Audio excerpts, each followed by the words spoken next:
Yakult Master nivel Master. Vamos a ver la cuarta y última capacitación de los 4 niveles de Yakult Master.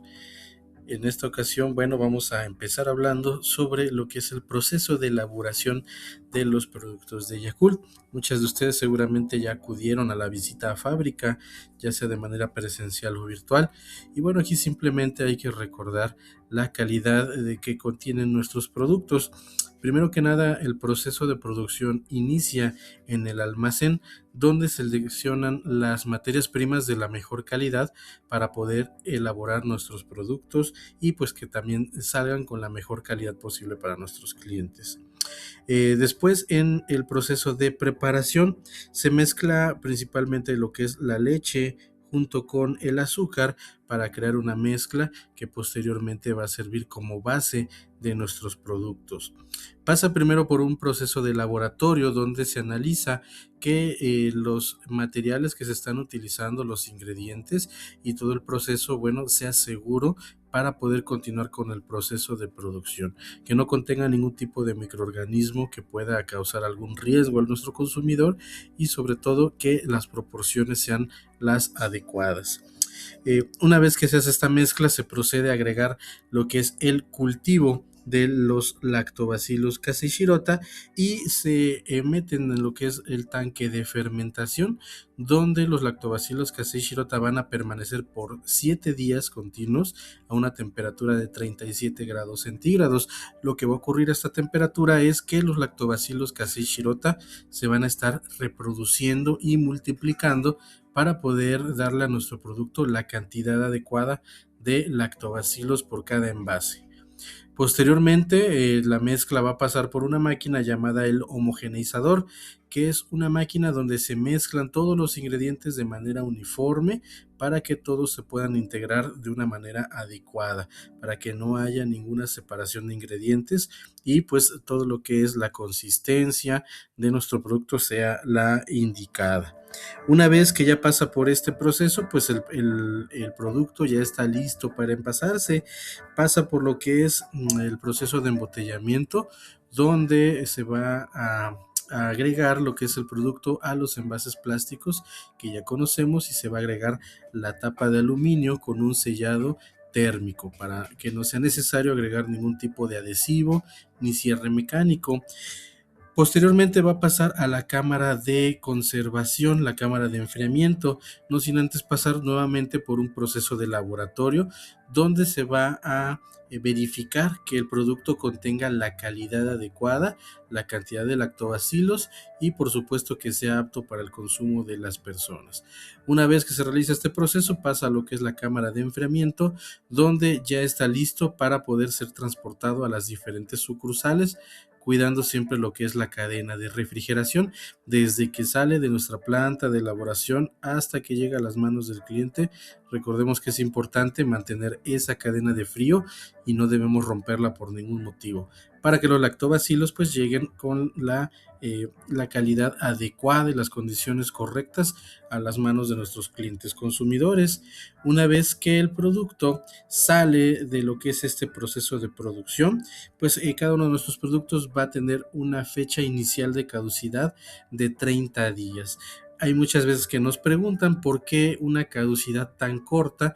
Bueno, a comparación de otros productos es una cantidad un poco más reducida porque hay que recordar que nuestros productos no contienen conservadores, son productos dirigidos a la salud y que pues también se conservan a sí mismos por la acción de los lactobacillus casei shirota.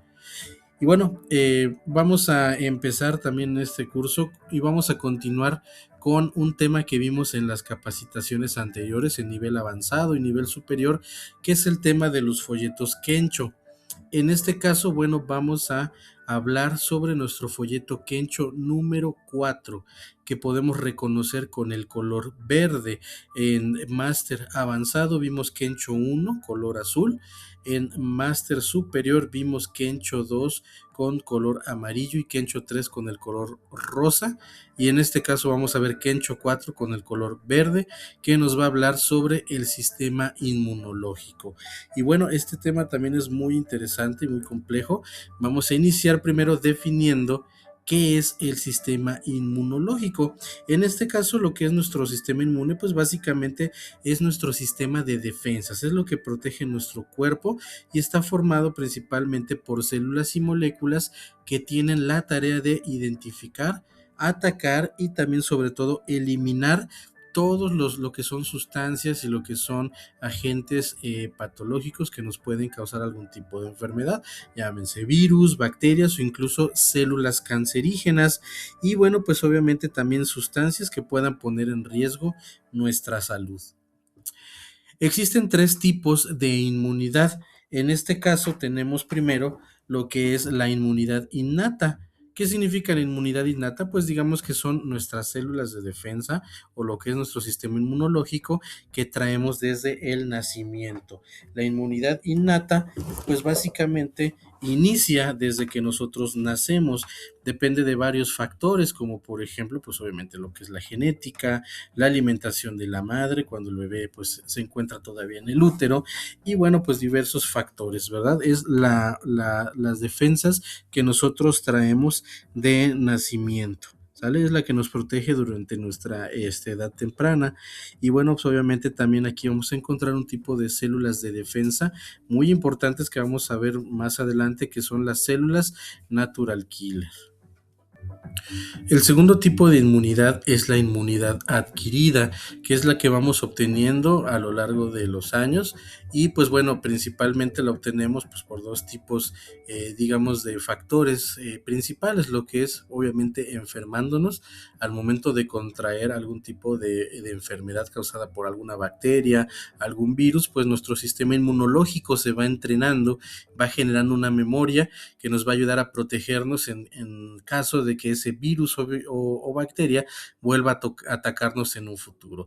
Y obviamente también, pues la principal, pues digamos, eh, causa de lo que es esta inmunidad adquirida, pues la obtenemos principalmente de lo que son las vacunas. Desde el momento en que recibimos nuestras vacunas, pues estamos también entrenando o generando una memoria en nuestro sistema inmunológico para prepararlo en caso de que nos ataque algún tipo de bacteria nociva o algún tipo de virus.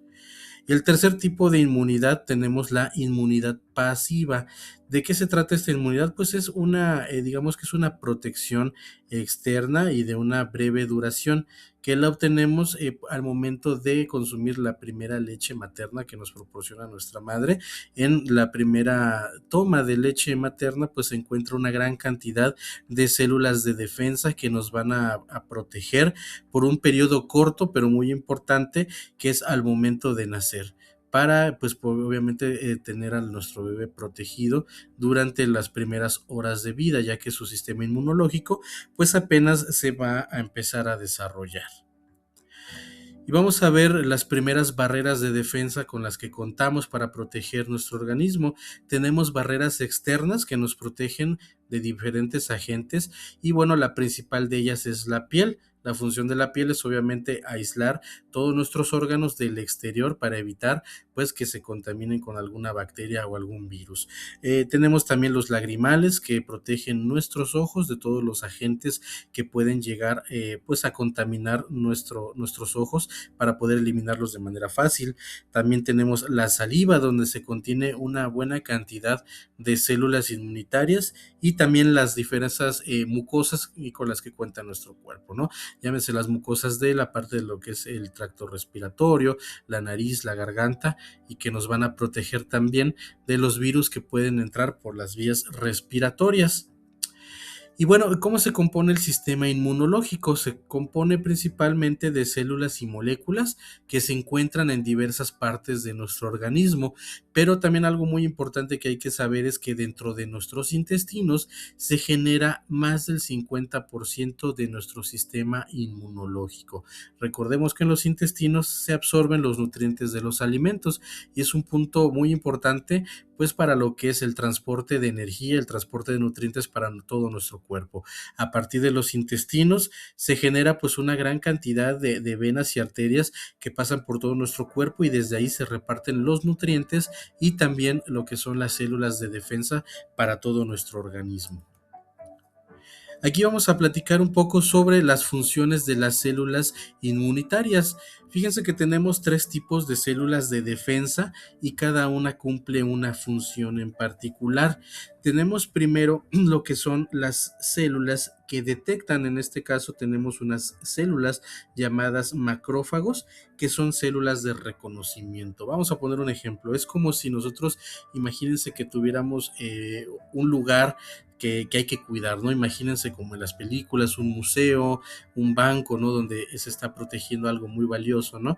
Por ejemplo, un museo donde se está protegiendo algún tipo de obra de arte, alguna joya muy valiosa, y tenemos la primera, digamos, la primera barrera de defensa, que serían pues las personas que están por ahí patrullando y que se encargan de detectar si hay alguna persona sospechosa o algún riesgo de alguna persona que quiera entrar a lo mejor a sustraer algún tipo de valor, como estábamos platicando.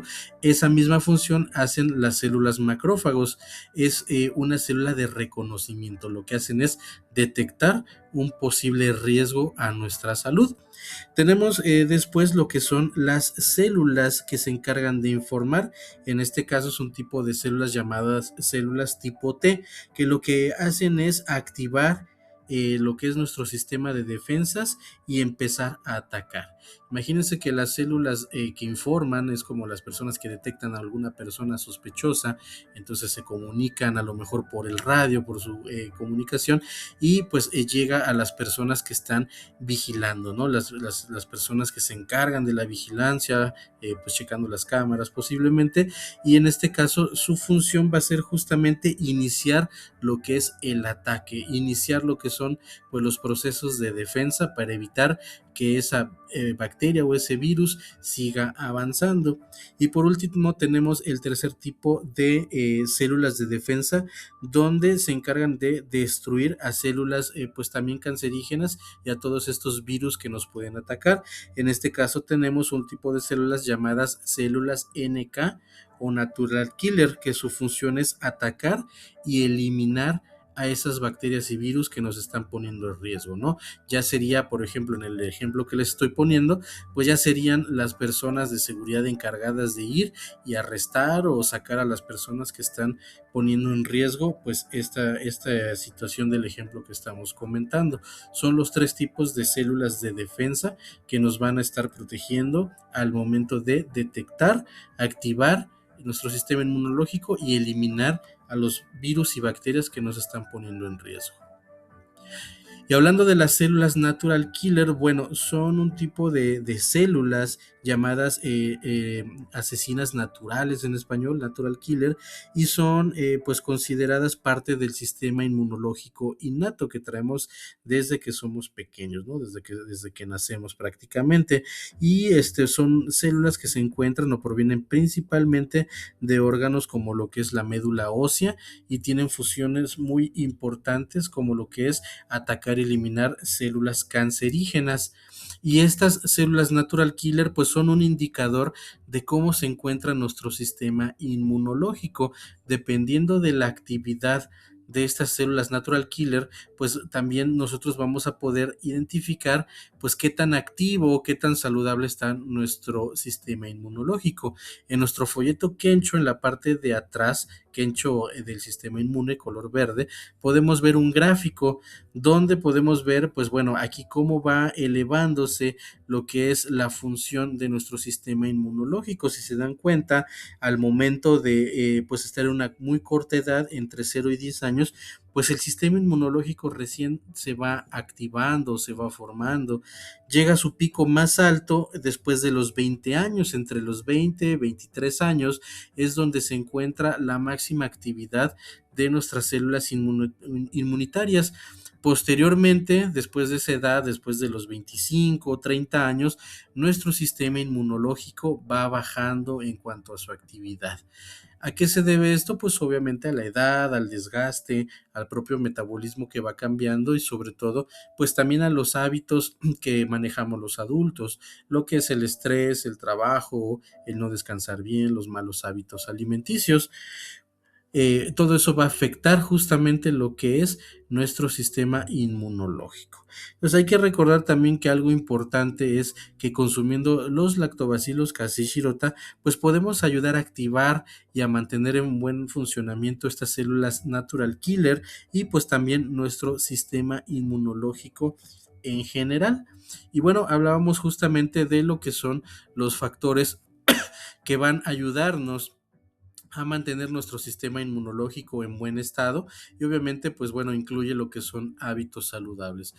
¿Qué hábitos saludables nos ayuda a tener nuestras defensas en buenas condiciones? Pues la buena alimentación acompañada de actividad física y algo importante también, el descanso adecuado. Dormir correctamente va a ayudarnos a estar regenerando nuestro sistema inmunológico y estar regenerando nuestro cuerpo para poder estar en óptimas condiciones.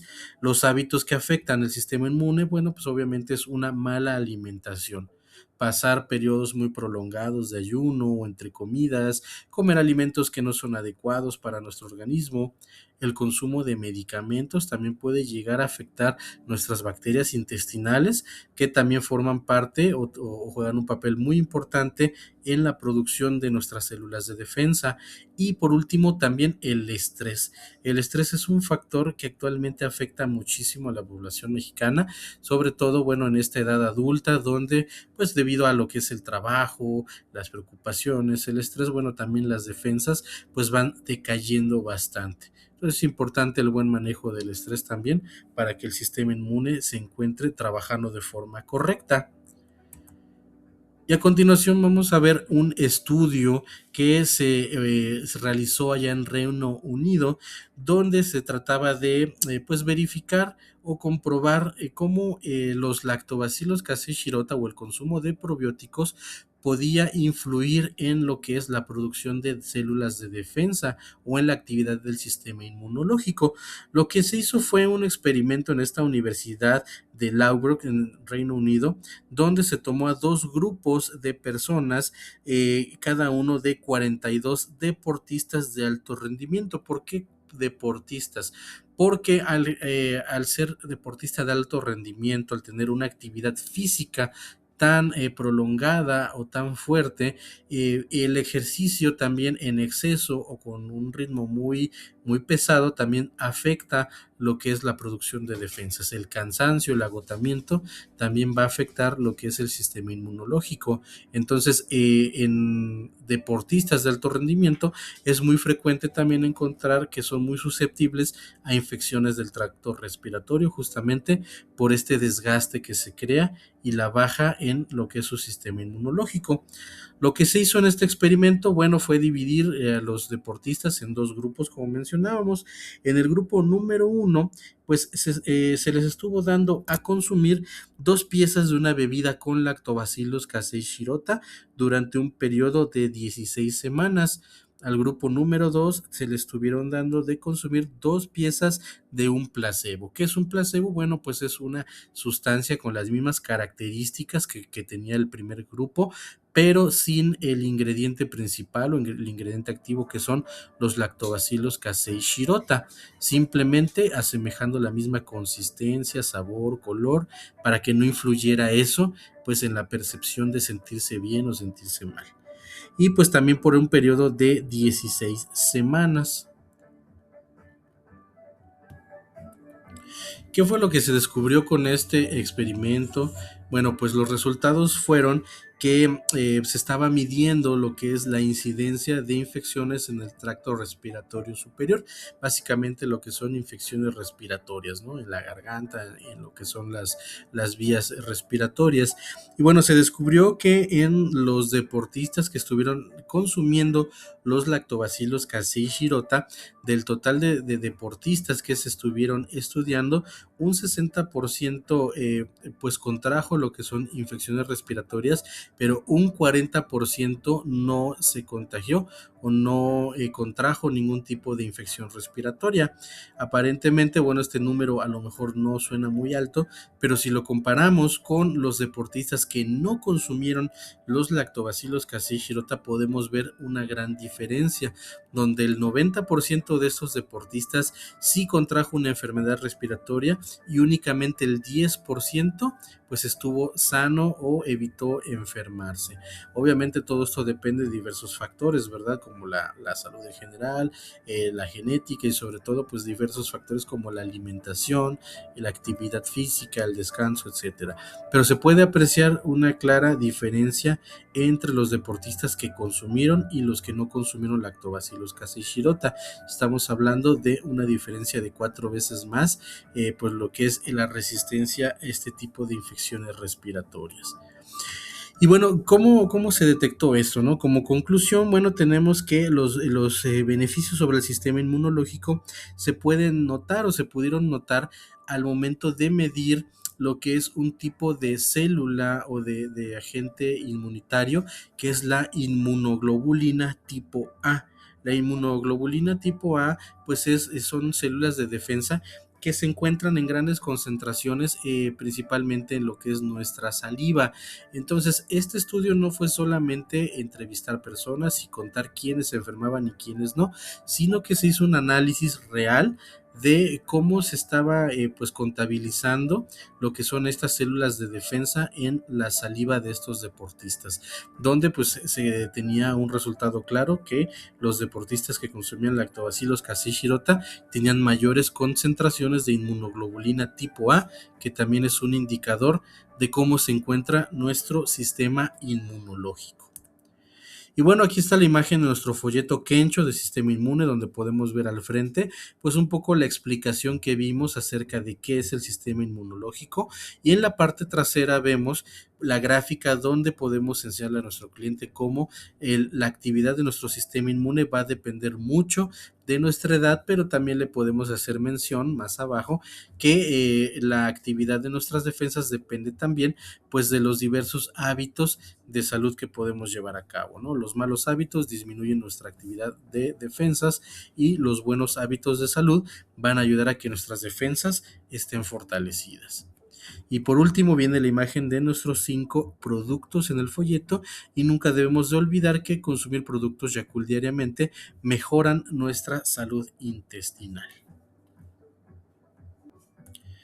Y pasamos con nuestro quinto y último folleto, Kencho, llamado probióticos. Este folleto lo podemos identificar con el color blanco, es el Kencho número 5 y tiene como tema principal los probióticos.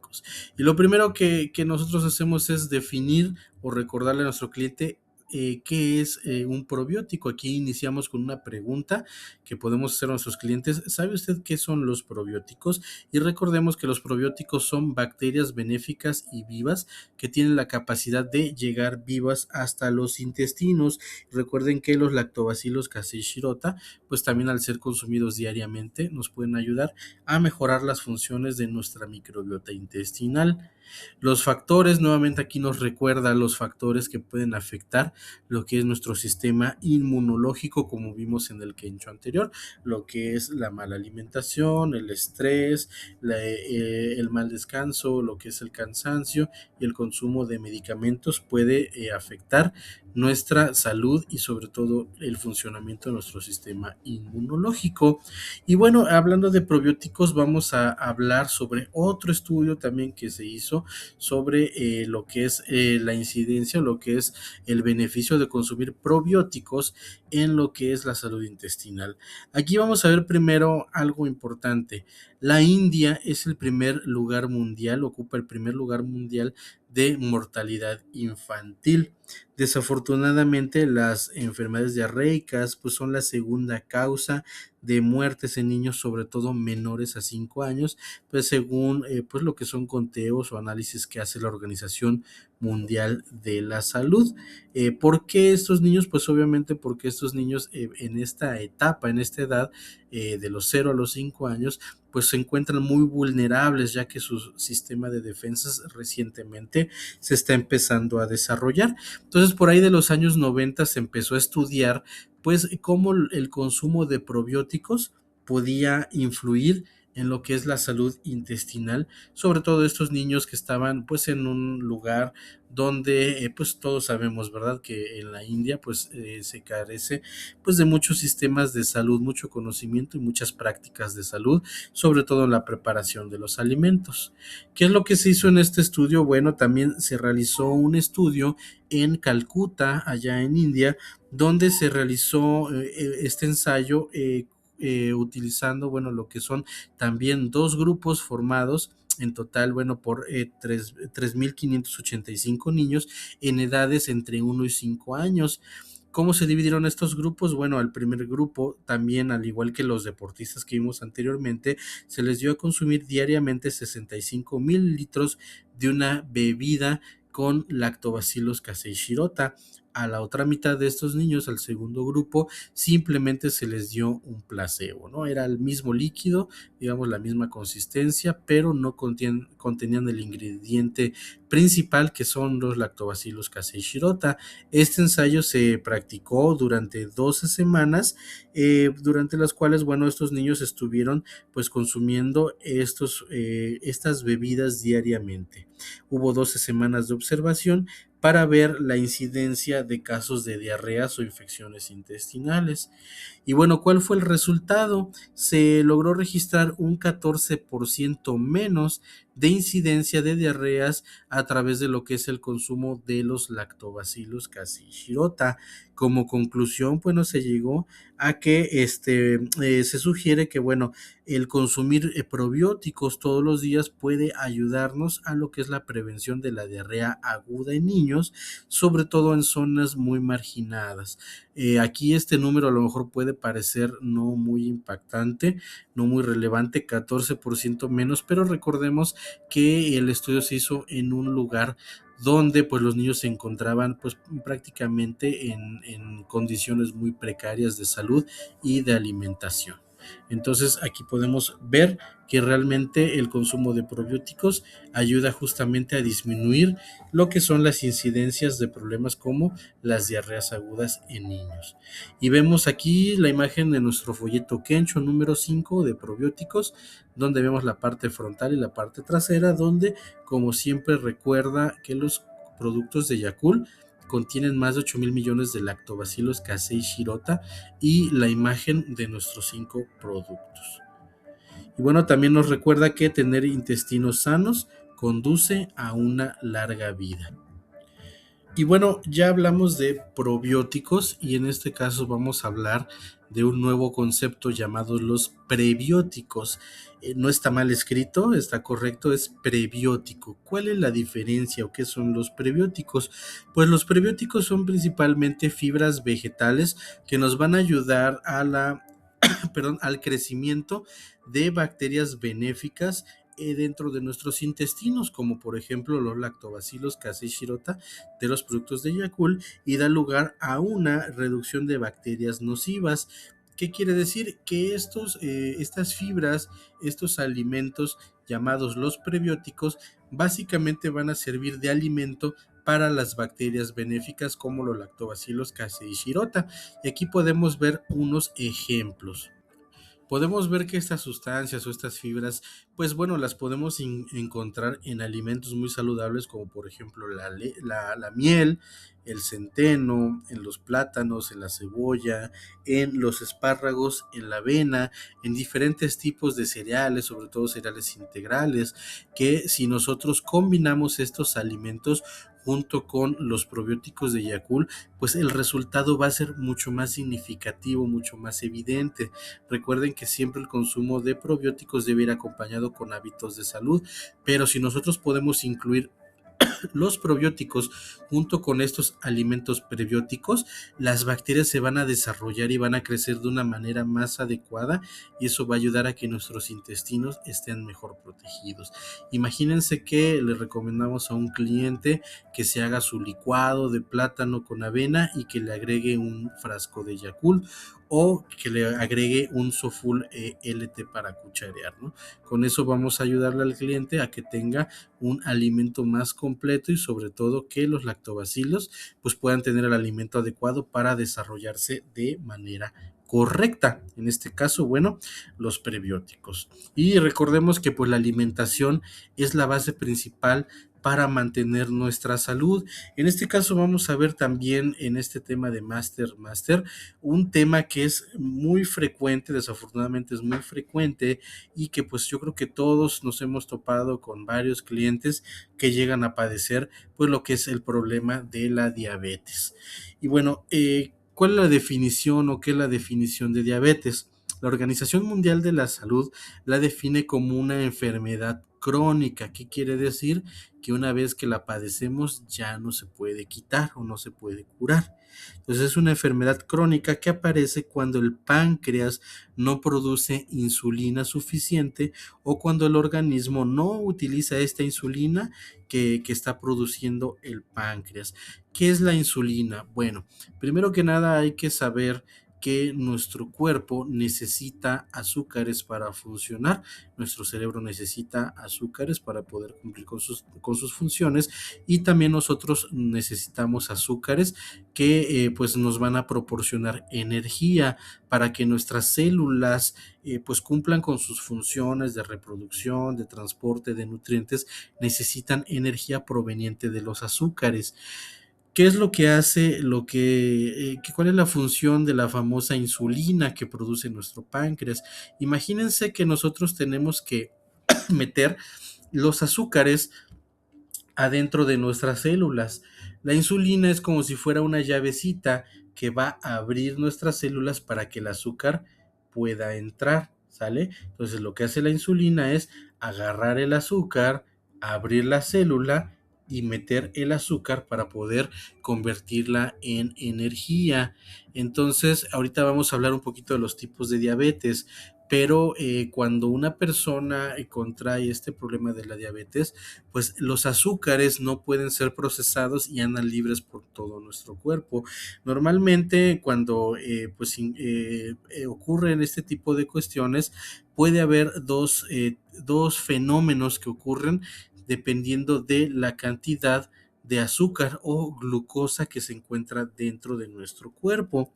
Cuando nosotros consumimos azúcares, y una persona diabética, por ejemplo, pues al no producir insulina o no producirla en cantidad suficiente, esos azúcares no pueden entrar en nuestras células y se van a quedar dentro de nuestro torrente sanguíneo, se van a ir acumulando y se van a ir elevando lo que son los niveles de glucosa en la sangre. A este fenómeno, cuando hay un nivel muy elevado de glucosa en la sangre, se le conoce como hiperglucemia. Hiper, que significa más o más allá, y glucemia pues viene de la glucosa. ¿Qué quiere decir? Que hay un exceso o un nivel elevado de glucosa, lo cual pues obviamente puede provocar pues problemas de salud, ¿verdad? Puede provocar pues, diversos síntomas, problemas como pérdida de visión, pues algunos síntomas como sed constante, muchas ganas de ir al baño, por ejemplo, que son síntomas muy evidentes de que una persona pues está entrando en esta fase de lo que es tener diabetes. Por el otro lado tenemos otro fenómeno que sería la hipoglucemia. Hipo significa menos o poco, y pues nuevamente glucemia pues se refiere a los niveles de glucosa.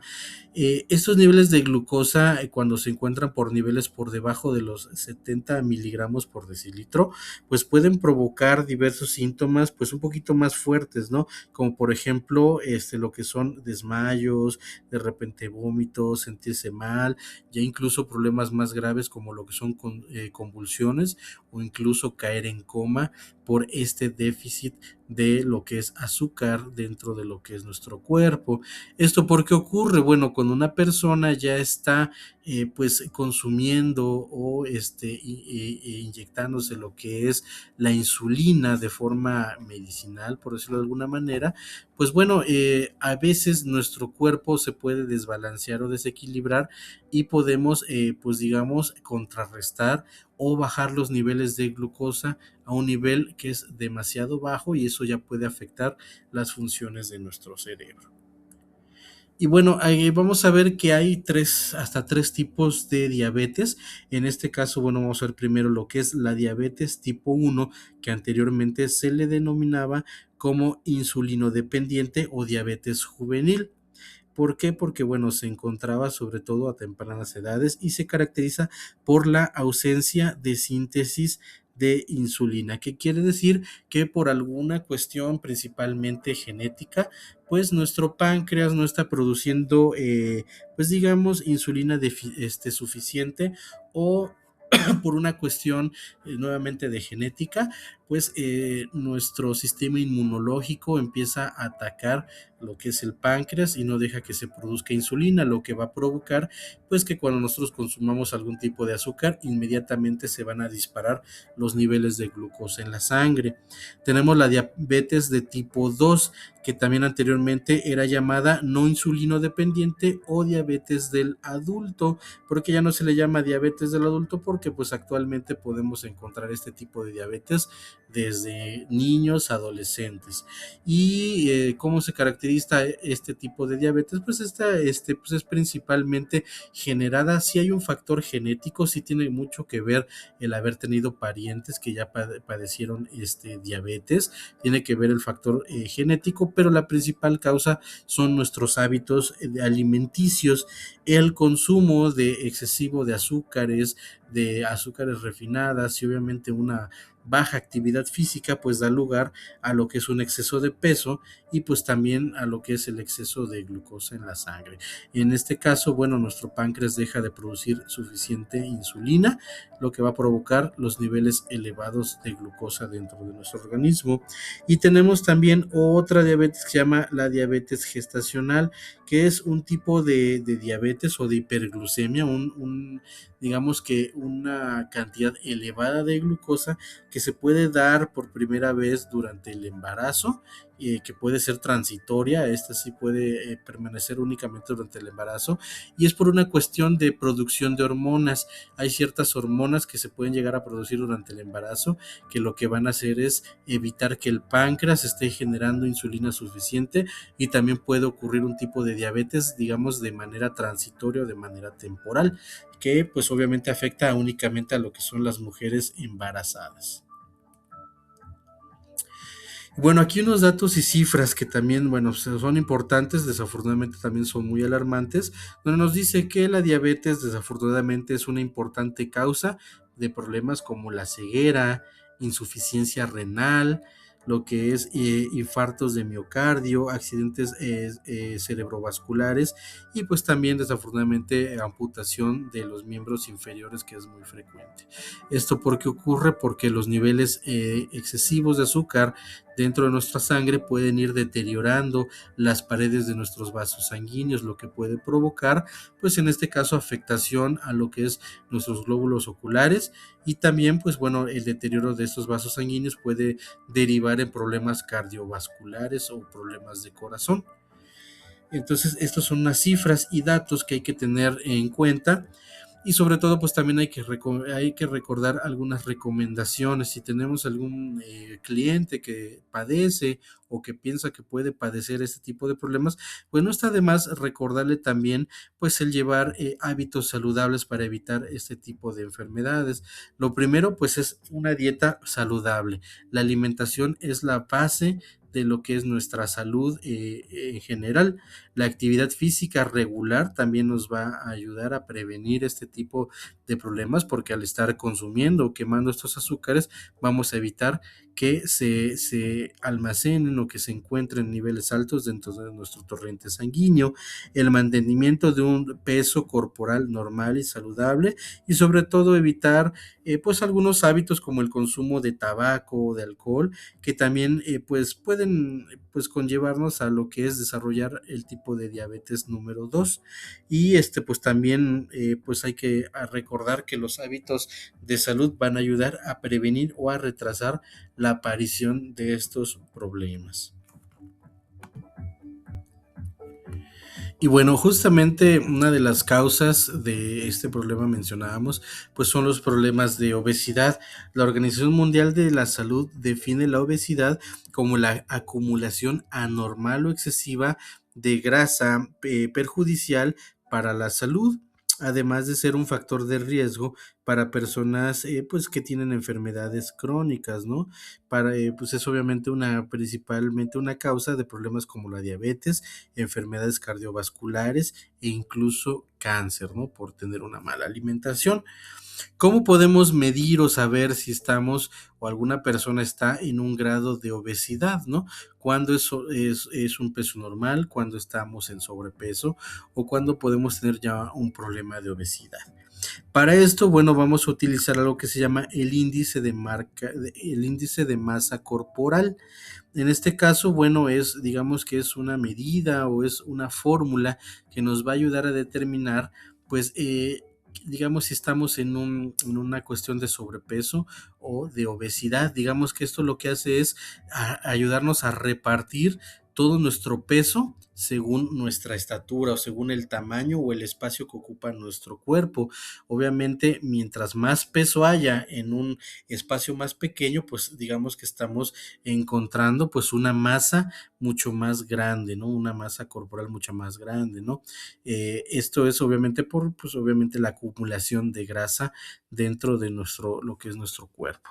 ¿Cómo se hace esta fórmula o cómo se va a desarrollar para nosotros saber si tenemos alguno de estos problemas? Lo que vamos a hacer para calcular el índice de masa corporal es primero vamos a nosotros a conseguir obtener lo que es el peso de la persona en kilogramos. Una vez que ya tenemos el peso de la persona, lo vamos a dividir entre la estatura elevada al cuadrado. Miren, vamos a poner un ejemplo. Vamos a imaginar que tenemos una persona que pesa 98 kilogramos y tiene una estatura de 1.78 metros. ¿Cómo vamos a hacer la fórmula? Bueno, vamos a hacer una división. Vamos a dividir los 98 kilos, el número 98, entre la estatura al cuadrado, que significa si la estatura es 1.78, para elevarla al cuadrado la volvemos a multiplicar por los mismos 1.78. Si multiplicamos 1.78 por 1.78 nos va a dar un número.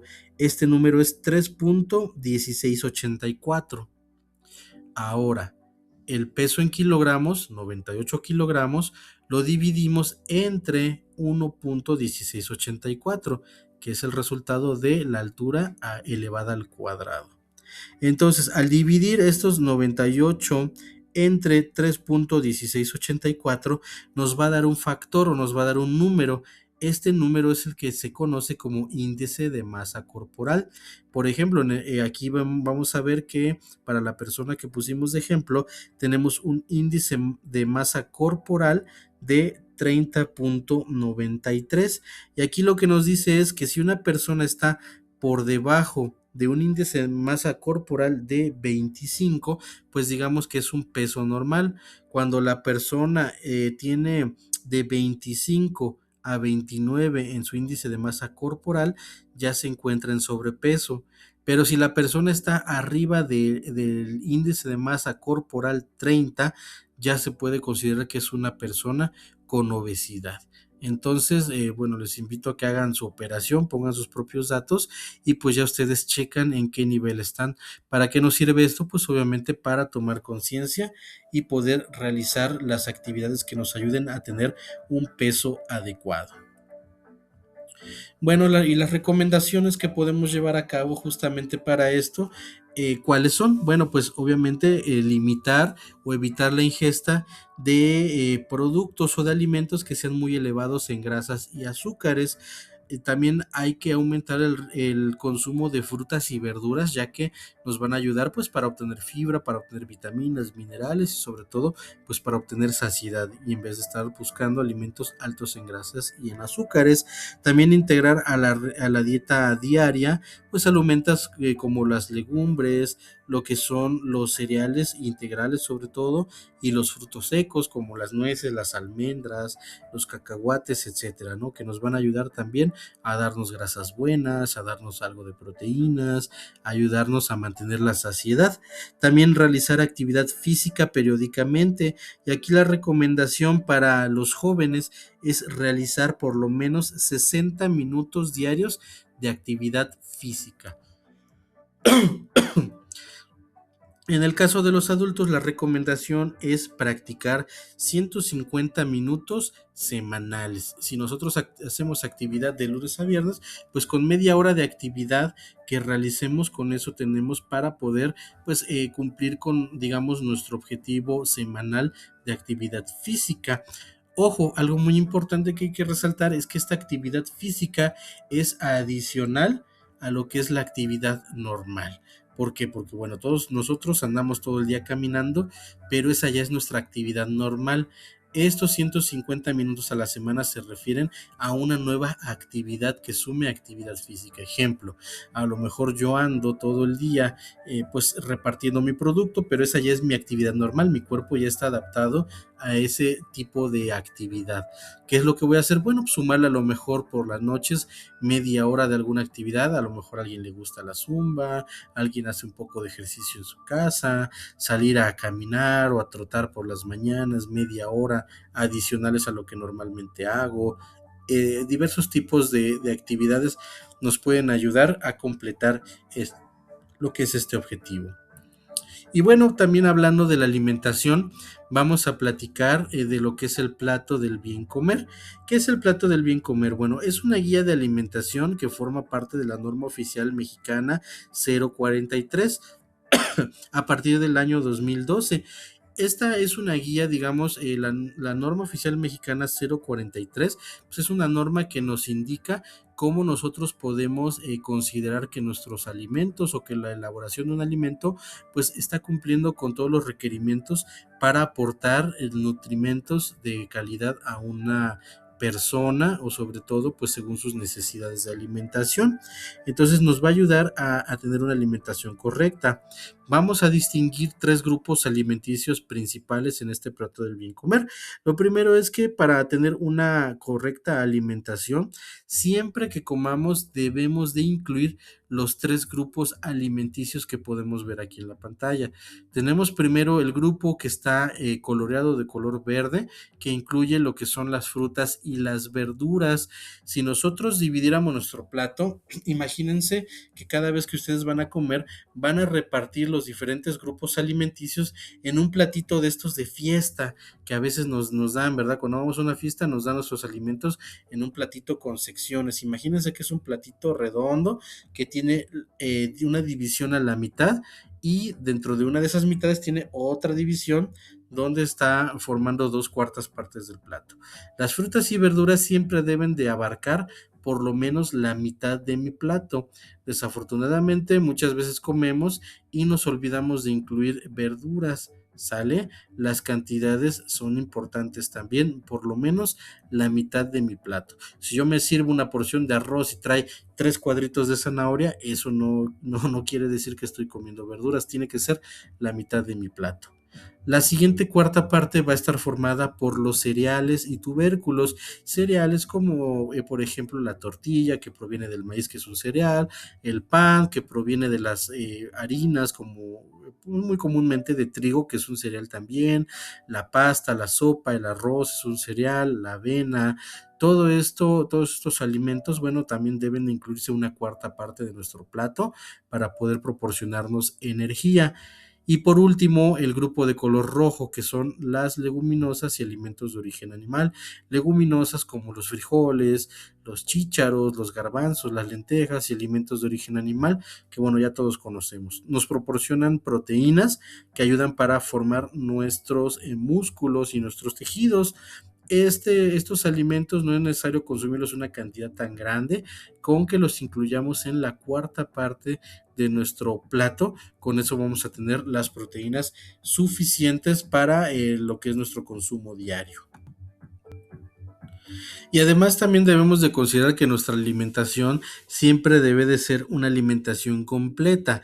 ¿Esto qué significa? Que siempre debo de incluir por lo menos un alimento de cada uno de los grupos alimenticios. Si yo voy a desayunar, tengo que incluir los tres grupos. Ejemplo, si yo me como un cereal con leche, únicamente, pues estoy incluyendo alimentos del grupo de color amarillo, los cereales, y un alimento del grupo de color rojo, que sería lo que es los alimentos de origen animal, en este caso la leche.